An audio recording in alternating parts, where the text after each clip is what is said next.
माँ शारदे को नमन। साहित्यिक सचेतना के सभी रचनाकारों, साहित्यकारों, साहित्य प्रेमियों, सनातन प्रेमियों, श्रोता दर्शकों को साहित्यिक सचेतना की ओर से राय सिंह भंडारी द्वारा हार्दिक अभिनंदन। हम आपके सामने नित नई प्रस्तुति लेकर के उपस्थित होते हैं और आपके सामने सनातन धर्म के अनछुए पहलुओं को संक्षिप्त रूप से जानकारी देते हैं। तो आज का जो विषय है हमारी एकता है। एकता ये धर्म मार्ग चतुष्टय के 4 आयाम सर्वता, एकता, समता और शुभता में से एक आयाम है जो सनातन धर्म में वर्णित है, जिसके नाम से एक संगठित का भाव दिखता है। लेकिन वास्तव में सनातन धर्म में वर्णित ईश्वर के अस्तित्व का एक अंश है। ईश्वर सर्वत्र है, एक है, समदर्शी है और शुभ कल्याणकारी है।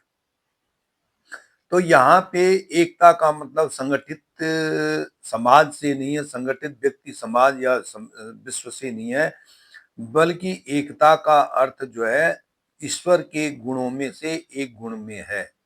जिस प्रकार वह सर्वत्र व्याप्त है, उसी प्रकार से वह एक ही है। चाहे कोई भी दुनिया इस सृष्टि में कोई किसी को भी मानता हो, लेकिन ईश्वर तब भी एक ही है। तो एकता में एकत्व प्रधान है।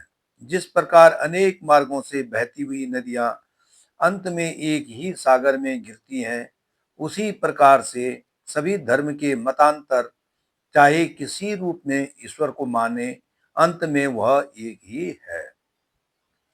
एकता से जुड़ी एक छोटी लघु कथा है। किसी शहर में एक बड़े विद्यालय में कई छात्र अध्ययन के लिए जाते थे। उनमें से एक बालक आयुष नाम का भी एक बालक था, जो एक संस्कारित परिवार से पला बड़ा था। उसके घर में नित्य स्नान करने करके दादा दादी माता पिता सभी मंदिर में पूजा करते थे, भोग चढ़ाते, माथे पर तिलक लगाते और यह आयुष के घर का अटल नियम था। एक दिन विद्यालय में सरस्वती पूजा का कार्यक्रम था। तो विद्यालय में सफाई से लेकर मालाओं से सुसज्जित किया हुआ था। सभी बालक बढ़ चढ़कर इस भाग ले रहे थे।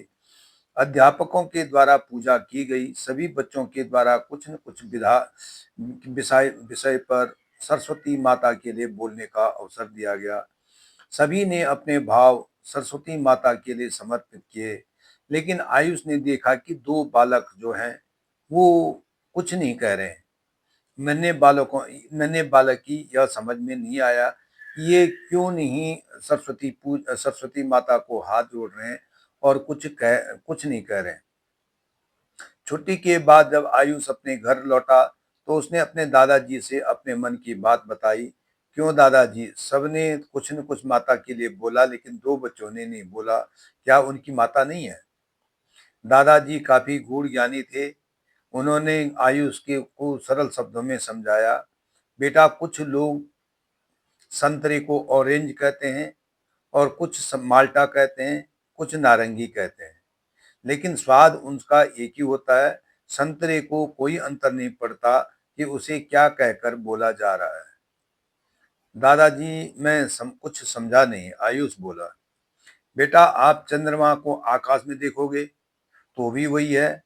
आप उसे किसी बर्तन में, पानी के बर्तन में देखोगे तब भी वह वही चांद है, और किसी शीशे में देखोगे, दर्पण में देखोगे तो तब भी वही है। सिर्फ हमारे देखने का दृष्टिकोण अलग है। वे बालक उस परिवेश से नहीं हैं जिनका विश्वास जिन, जिन वे बालक उनसे हैं जिनका विश्वास अल्लाह या खुदा में है। वे सरस्वती, लक्ष्मी और पार्वती को नहीं मानते हैं।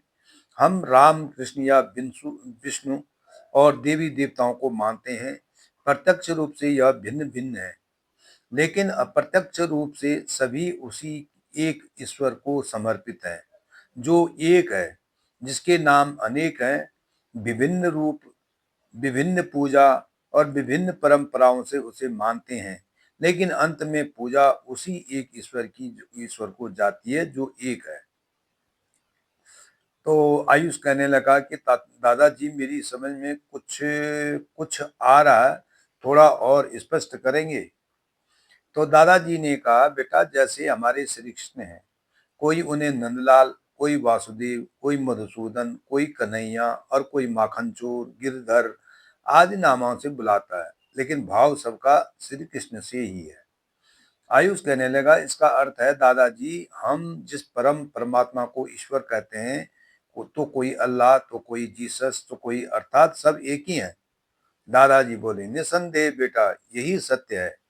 संतरे के फांसे अंदर से अलग अलग हैं, लेकिन उसके छिलके ने सबको एक रूप में बांध रखा है। उसी प्रकार हम लोग भी चाहे आंतरिक दृष्टि से राम, कृष्ण, हनुमान, विष्णु और शिव जी को मानते हों, लेकिन कभी परस्पर मतभेद नहीं करते हैं। सब ईश्वर हैं और जिसमें एक ही का अंश है।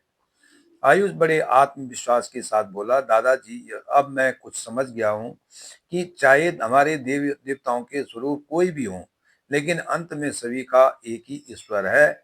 जिसमें उसे किस नाम से पुकार रहा है, ईश्वर को इसमें कोई अंतर नहीं पड़ता। इसलिए ईश्वर का एक गुण है, वह यह है कि वह सर्वत्र होने के साथ साथ एक है।